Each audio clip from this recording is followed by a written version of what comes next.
This rod, it goes on the seal.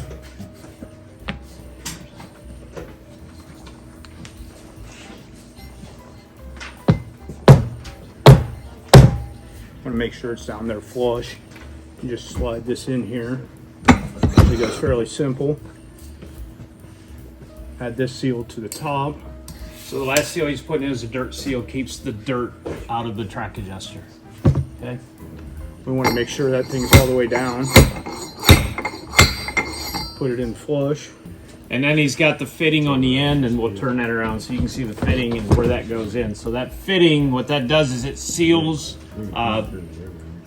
this off in a way that you can then take a grease gun and make that extend out. Okay. Get that in there nice and tight. Hand tight is fairly good.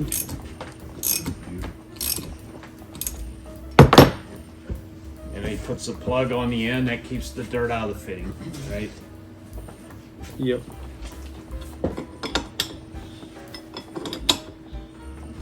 And she's good to go.